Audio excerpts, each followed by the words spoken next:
You're listening to Your Words Unleashed podcast with host Dr. Leslie Wong, helping women scholars master their writing habits and publish a book that matters.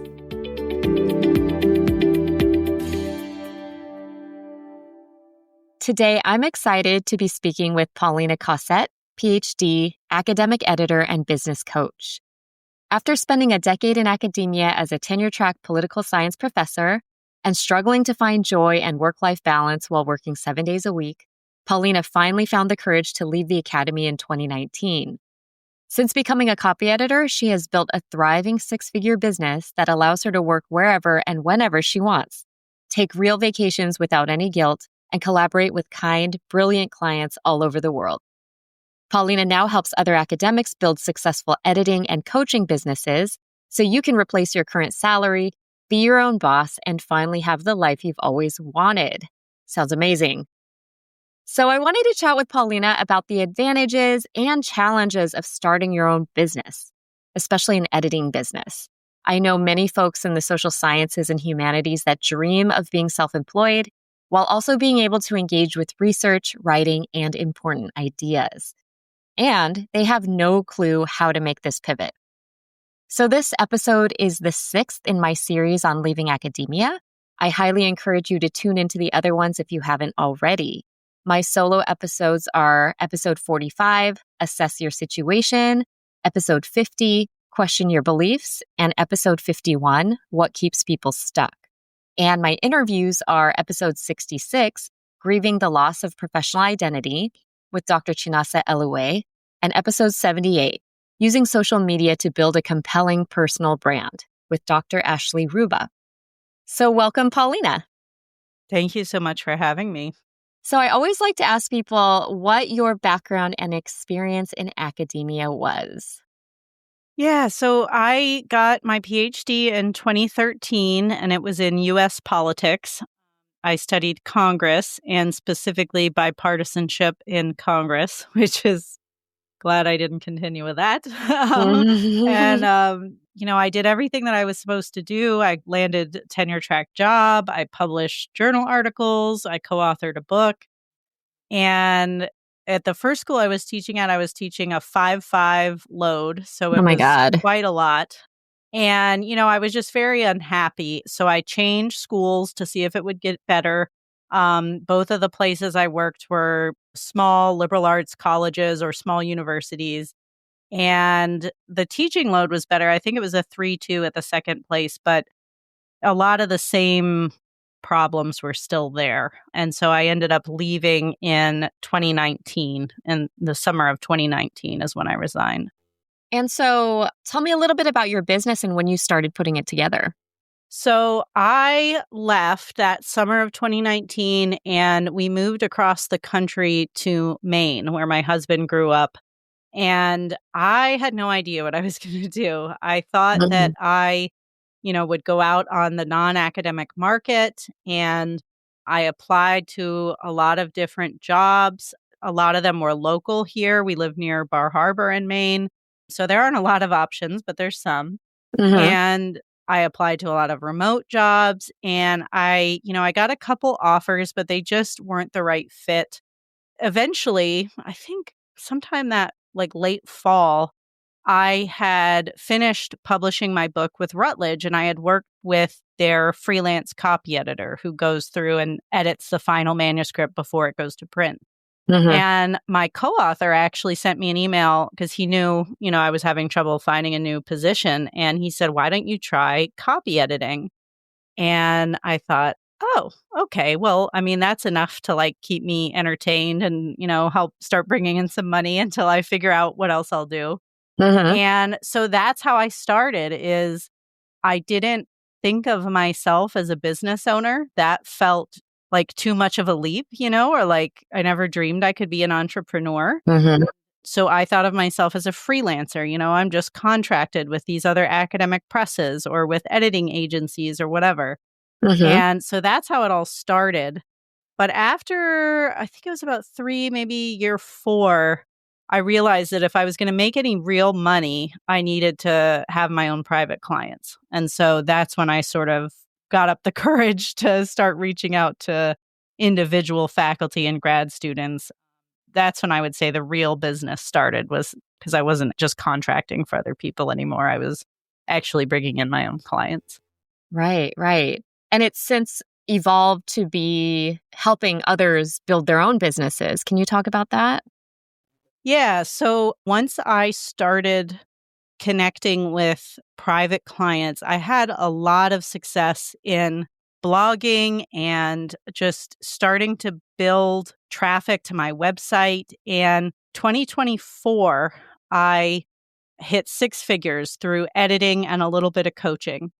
Hmm. And I realized that I was really good at that, and I was good at marketing and I was good at editing. And at the same time, though, I really missed teaching. And so Hmm. that's when I got the idea, was like spring of 2024, as the editing business was growing really quickly. I thought, I really miss teaching. And I bet that there are a lot of other academics out there who want to leave just like I did and who Hmm. feel stuck just like I did. Because in the last few years, I think there's been a lot of growth, especially on LinkedIn, in the post-ac Oh, for field, sure. where we see a lot of coaches cropping up that are helping people leave. But when Right. I was leaving, there was no information out there. I don't think there were any groups or anything that I could find to get help with that. Yeah. And so I thought, I bet there's a lot of faculty who would be really great at editing, and I can help them figure out how to do this so they don't have to spend, 4 or 5 years figuring it out like I did. And so I developed the course, Becoming an Academic Editor, and it launched in July of 2024. And basically, it's an online course and a 12-week group coaching program. So it's very similar to the setup of a college course. It's kind of Hmm. like a mini semester where about 15 or so of us are all in a weekly Zoom meeting, and we're walking through the process of how do you start freelancing? How do you start contracting with other presses? How do you create your website? How do you start writing marketing copy? And I call it really the business starter kit. And so I give you all the templates, all the information you need, and the community support to start your business, whether you want to go into editing or some kind of academic coaching, writing coaching, publishing, those kinds of things. And that's grown. We now have over 65 people who've enrolled in the last year, and have Wow. started their businesses. So that's what my main focus is on now. I'm not taking on any new editing clients at this point because the course is my main passion, really. That's what I really love to do. Hmm. But yeah, it's been an interesting few years. Yeah, I didn't realize that the group coaching was so new. So I want to get into the details of that in a minute, but I'm curious also. So you left in 2019, which I think is actually relatively early, right? Pre-pandemic, before things got a little bit hairier in terms of higher ed, and you left without something else lined up. So how did you get the courage to leave? Was there like a tipping point? I'm always curious in people's stories, like when was the point where you just knew, like, this is over for me? I have to move on. I wish that I could say that, it was a very clear decision for me, but it was honestly torturous. I am an overanalyzer. I was terrified that I was going to regret leaving.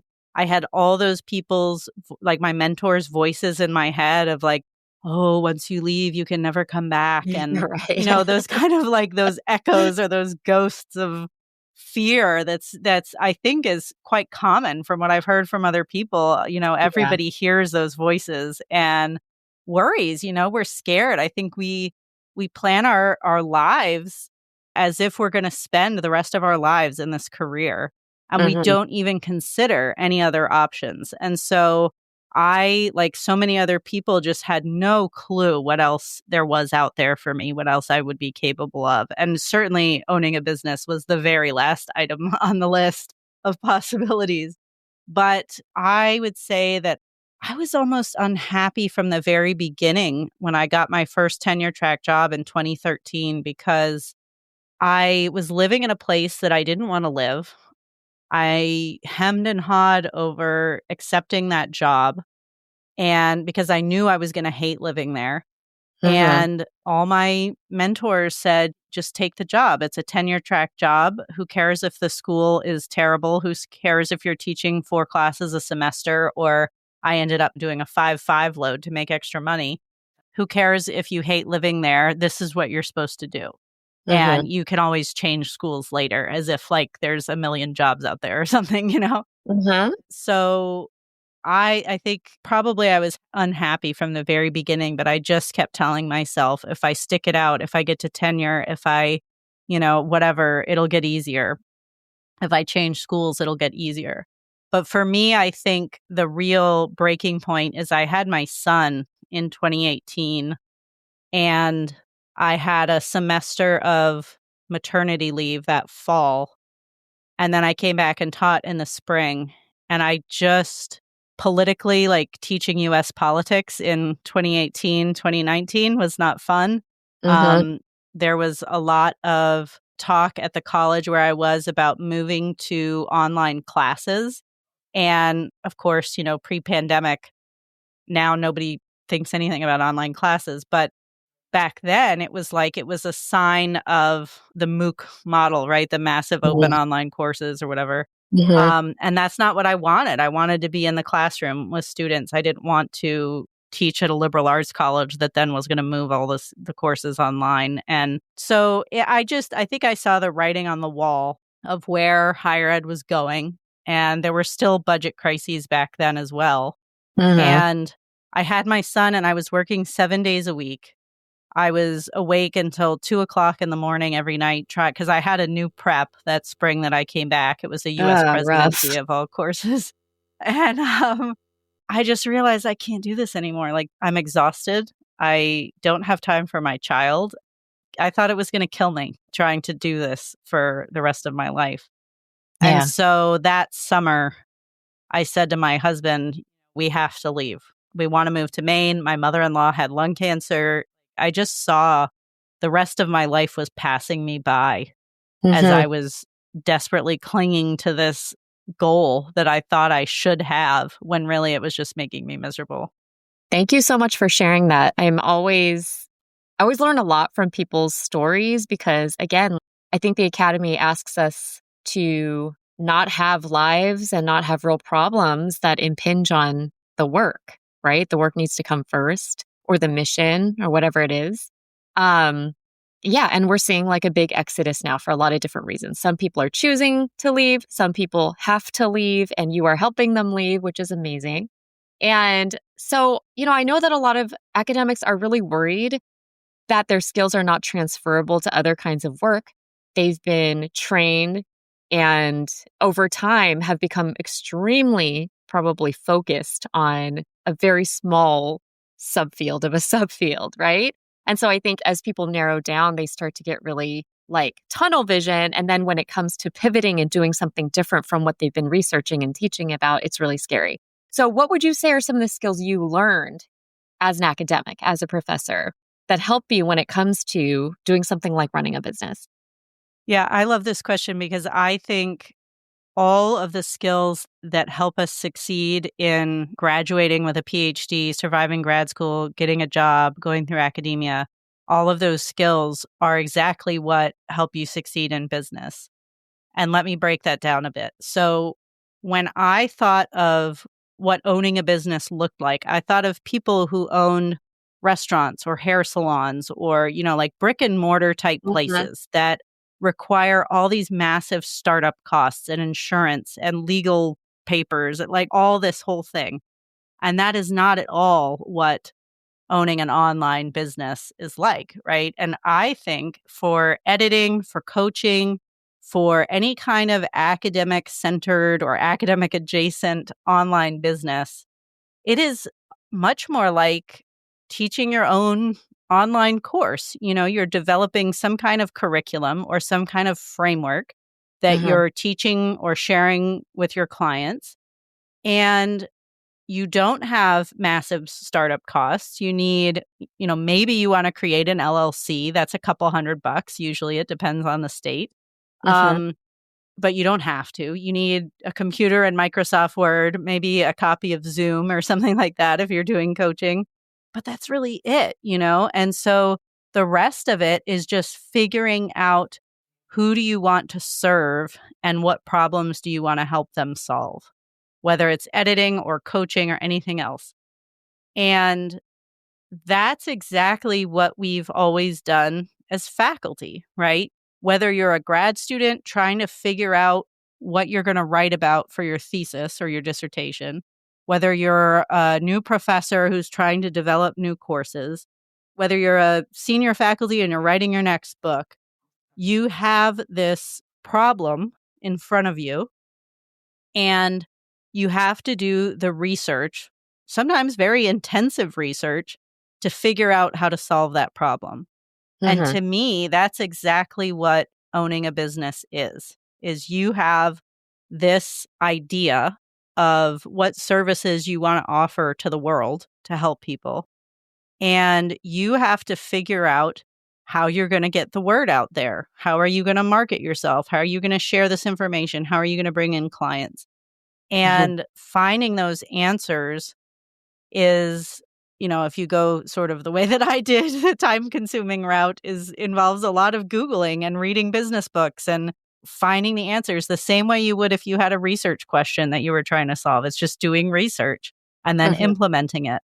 Although we have the easier option, of course, of where you can work with a business coach or you can join a group program or something like that where you get support and people help you, which we don't have so much of in academia. But, I think that those research skills, that persistence, that dogged persistence, probably, just the determination to get to the answer and to be successful that gets us so far in academia is what it also takes to be successful in business. Yeah, I love that. I love that. And it's very true. You can do it yourself and you can also hire people to help you. And like in my case, I did both, right? I started training as a life coach in 2018 with zero idea of how am I going to employ this? Maybe this is just going to be part of how I teach. All the way to okay, I'm really unhappy where I am. And the pandemic hit, all those things. And then I hired a business coach. And that's really when things started moving for me. But her process was very much about doing research. In this case, it's market research, right? And talking to people about what really are they struggling with and where can I come in? And how do I talk to them in such a way that it really hits the nail on the head and that there's a kind of connection there that's not just purely transactional, right? That I'm seeing them and I'm seeing their issues and I've been there as well. So I think that a lot of with business, what stops people is getting themselves out there, actually spreading the word. And so as marketing. So how have you come to feel comfortable? I'm assuming that you do. I don't know if you do. But how do you market yourself and how do you deal with visibility and all the things that come with putting yourself out on social media? I think the key is that you just have to stop caring what other people think about you. Totally. I know that's easier said than done, but I think for me, when I left academia, something inside me just snapped. And I realized that I had spent decades of my life worried about, are they going to like this presentation? Are they going to like this paper? Are they going to accept this for publication? All of those, we get voluntold to do stuff and we're too terrified to say no because we don't want people to think we're a troublemaker or we're stirring the pot or whatever. And I realized when I left, the women in my department who I thought were my friends never talked to me again, even though they knew that my mother-in-law was dying of cancer and I was miserable and so unhappy and my husband was unhappy. They never talked to me again. And that made me realize that, of course, this doesn't apply to everybody. I do have friends who are academics who I still keep in touch with. But in large part, when you're in academia, you're just a number. You're there to serve the institution and to serve the customers, the students. And nobody really, from an administrative level, they don't care about you. And that, I think, for me was the sign that I had to stop worrying about what everybody else thought and live my life in a way that makes me happy and that makes my family happy. Because when I'm laying on my deathbed, I don't want to be thinking about, was my department chair pleased with whether I showed up at that meeting or not? Who cares? Who cares about them? I want to know that my kids have great memories of me spending the summer with them, not sitting at the computer trying to write or whatever. That is what I think has allowed me to put myself out there in business, to let my personality and all its weirdness shine through. Mhm. And I have to say that, in academia, if you are your true self, you worry that people are going to judge you or not like you. And the real world is not like that. There are so many billions of people out there. There are people who are going to like you. Like, there are going to be people who don't like you. Who cares? They'll go find somebody else they like. I'm sure I'm not everybody's brand of editor or coach, but there's plenty of people who see my posts and think, wow, that really clicks with me. She totally understands me. Yeah. And that's the beauty of owning a business, I think, and marketing is that when you are authentic and you put your true self out there, the people that like that are the ones that find you. And then you work really well together because they already know who you are. You've put yourself out there in a completely honest way. And you have a great coaching or editing relationship because they've chosen you, you know? Oh, 1,000%. Yeah. And I feel like the clients I have who found me through my podcast, they're already signed up before we ever talk. And I think that's really, really an important thing because, again, like you don't have to be everybody's cup of tea. There's thousands and thousands and maybe hundreds of thousands of people who could help you with your problem. It's about finding the right fit. And so I think for me as a business owner, it was a long journey because I was still in the academy, right, for the first few years of building my business, which I think was mostly helpful, but it was also I was in my head a lot when it came to like posting things that felt really authentic to me. And I had to keep practicing certain thoughts around like, I'd rather be rejected for who I really am than accepted for who I am not. Like that sort of thing I'd like repeat to myself as mantras because it was scary to me to be like, I don't agree with what's going on. I have critical thoughts and I'm actually going to say them. Or life could be better over here, if you. So I think there's a whole journey that people go on when it comes to marketing. And I imagine that some of your clients are still in the fear-based territory when it comes to marketing. So how do you help them find that voice? I think that is actually the biggest challenge of all when it comes to academics starting a business is there are so many people, I give them all the tools. I say, here's the exact framework, the exact steps you need to take to be successful. And I know it works because it worked for me and it's worked for dozens of other people who've done it in my program. But taking those first steps, for example, having them make a post on LinkedIn, just introducing themselves, just saying, I'm an editor. Even if you're keeping your faculty job, which many people do, either they want to stay in academia or they want to stay for a couple more years until they can retire or whatever. Mm-hmm.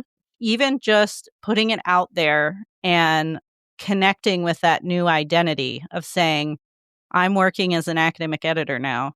That's terrifying for a lot of people. Yeah. So what I've started doing is I make them do it during our cohort, during our 12 weeks together.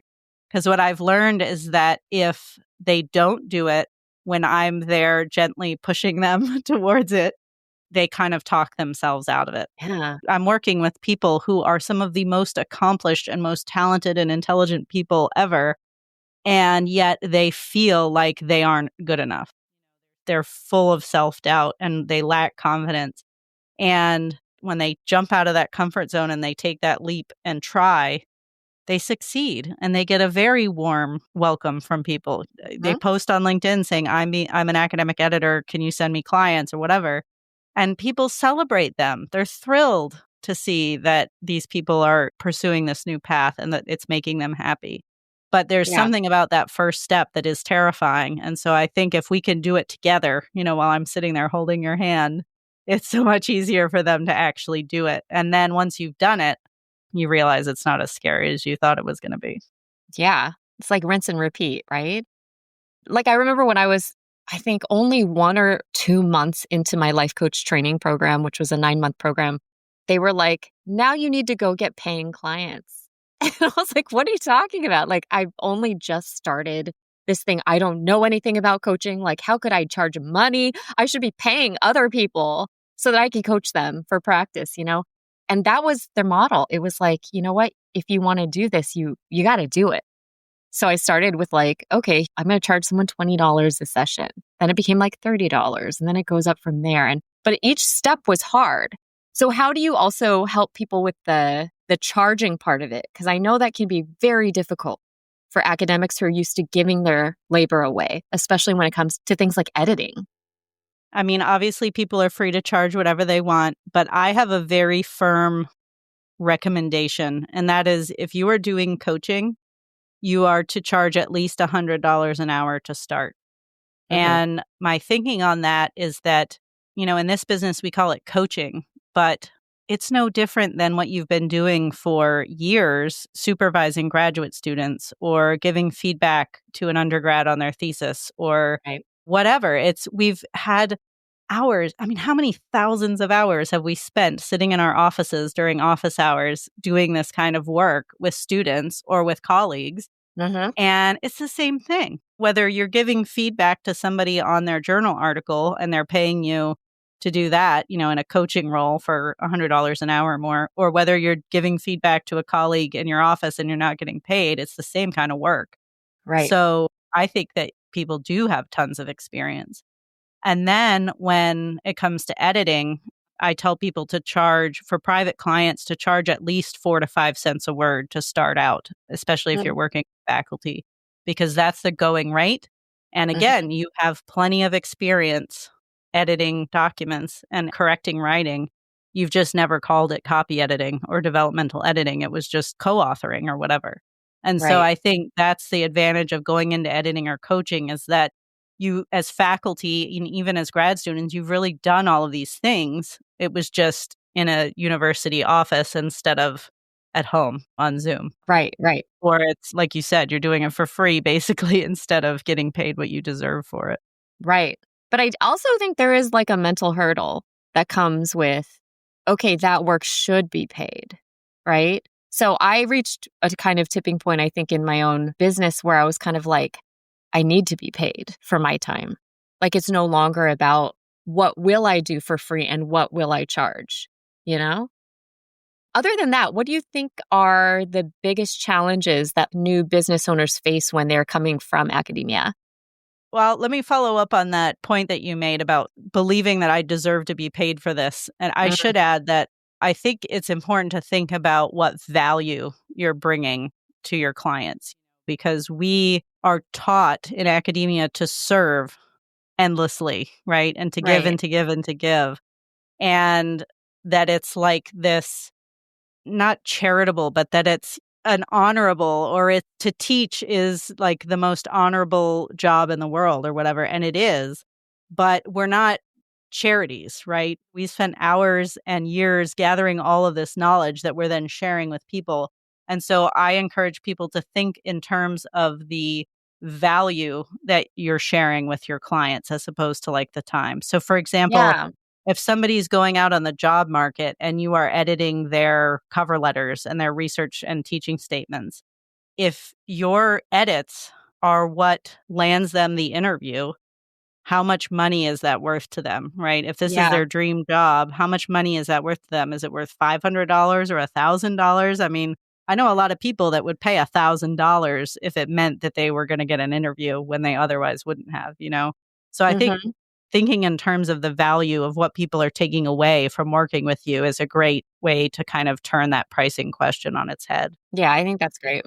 But your question about other challenges that people have leaving academia, I think really marketing is the biggest thing.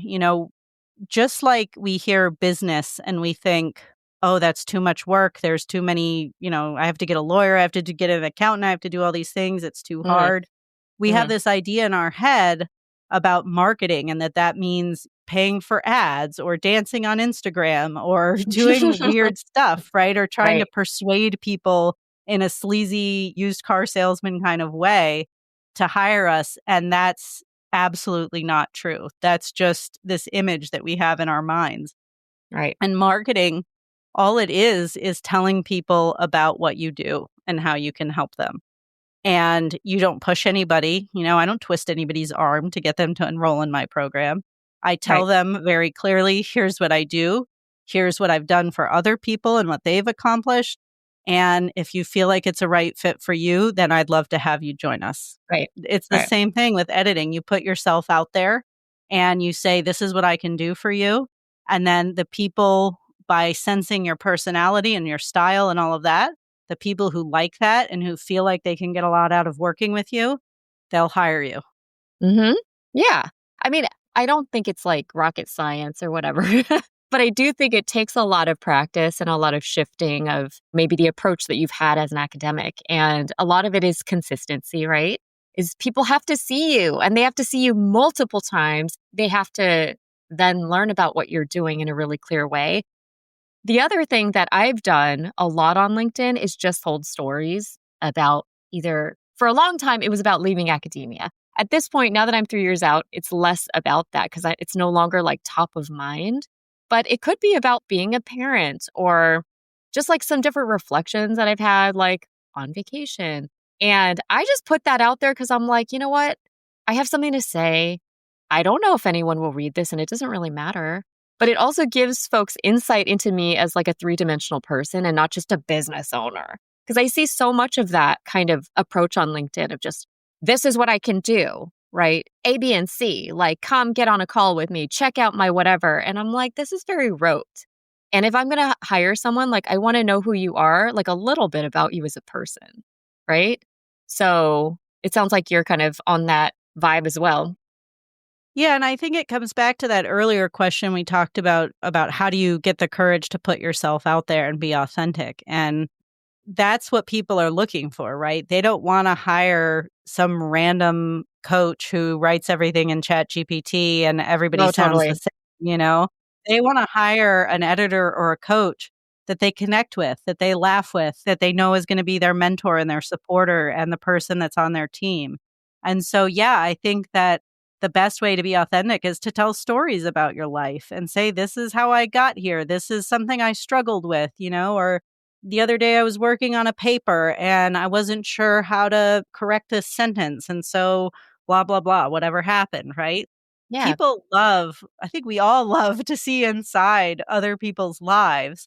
And in your telling of those stories, which technically is your marketing, right? Hmm. In your telling of those stories, people get a sense, like you said, of who you are and what you're about and what's important to you.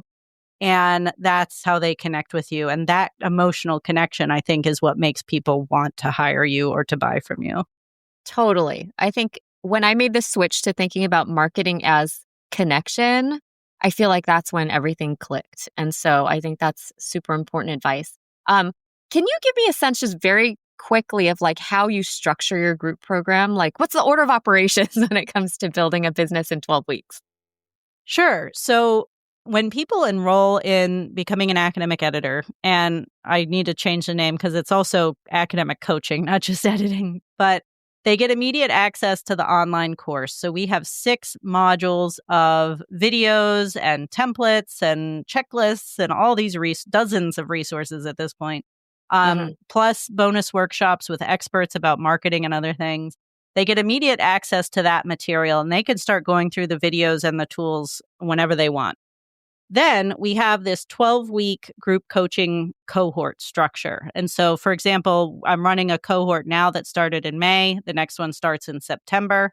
And we meet once a week and we really go through the chronology of building a business. So we start in the first week with talking about what is it like to change your identity from academic to business owner as an editor or coach. Hmm. And the course meetings track the videos, but we are able to spend as much or as little time as that particular cohort needs on each segment. So if everybody's already left academia in a particular cohort, we just talk about it for a week and then we go on. But other Hmm. times they need more space for that. Then we go into figuring out who is your ideal client? How do you want to serve them? How do we learn to talk to our clients in marketing? We don't want to lead with our credentials. We want to lead with how we solve people's problems and what is it that they need. And then Hmm. we go into more of the mechanics of it, of how do we post on LinkedIn and how do we create the website and kind of the tech side of things. And then we close out the last few weeks with what has been working, what do they enjoy doing? Because not everybody wants to be on LinkedIn. Maybe some other people like Instagram better, right? You find that tool that works for you that you can be consistent with. And we make a plan for the next 6 months so that everybody leaves those 12 weeks knowing, here's what I need to do to be successful. Right. So that's kind of there's a lot of details in there, but that's kind of the overarching idea. That's great. I think it's definitely filling a gap. I hate that term, but like it's definitely like meeting a need. I do so much one-on-one coaching, but I know a lot of folks really prefer a group, right? And like having that kind of like communal support, having structure and accountability that's not just one-on-one, I think can be so useful and so motivating. So, Paulina, thanks so much for your insights today. What is the best way for listeners to connect with you? Well, I'm always happy to have people email me. My email is paulina@acadiaediting.com, or you can find me on LinkedIn under Paulina Cossette. And I also have my own podcast, which is called Leaving Academia, Becoming a Freelance Editor. And so that's a great way for you to get a sense of my personality and sense of humor, as we said earlier. So yeah, always happy to connect with anybody who's thinking of leaving or just wants a non-judgmental ally to talk with them. Amazing. So, listeners, I hope this helps to shed light on what it takes to build a successful business when you're coming from academia. And if you are looking to build your own editing or academic coaching business, please connect with Paulina.